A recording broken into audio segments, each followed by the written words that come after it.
عايز تعرف لعبه ايه النهارده كسبت؟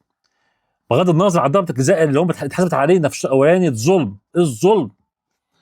بس هم كسبونا عشان كانوا بيلعبوا برجوله، بيلعبوا بروح، بشغف، بقوه.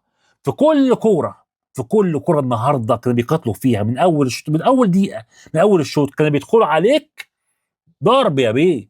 كانوا بيدخلوا عليك ضرب الواد بن زياد النهارده ضرب. ايه ضرب ليه؟ بيلعبوا برجوله، بيلعبوا برجوله، بيضغطوا حتى في الضغط على الحكم. حتى في الضغط على الحكم، انت النهارده ده حكم انت حاسب عليك ضربتين جزاء يا اخي، انت يعني ما جريتش عليه حتى تقول له حاجه، ما تحاولتش على الحكم وتقول له ازاي مش عارف ايه وبتاع ومش عارف. مش ما فيش الكلام ده. انت النهارده ليه يا حكم؟ ليه ما ينفعش كده يا حكم؟ ليه يا حرام يا حكم؟ حرام عليك كده يا حكم. هما يا حكم حرام يا حكم مش عارف ايه، وتلاقي 100 واحد بيتلم عليه، انت مش موجود.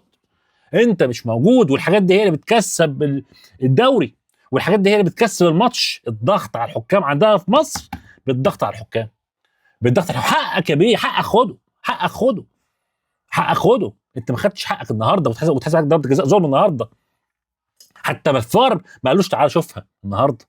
بس هرجع برضه النقطه الاساسيه، انت النهارده ما جتش فنيا في كل خطوط، خط وسط وونجين كله، والدفاع مش موجود اساسا، مش موجود. حتى حارس المرمى بتاعك ميت نايم.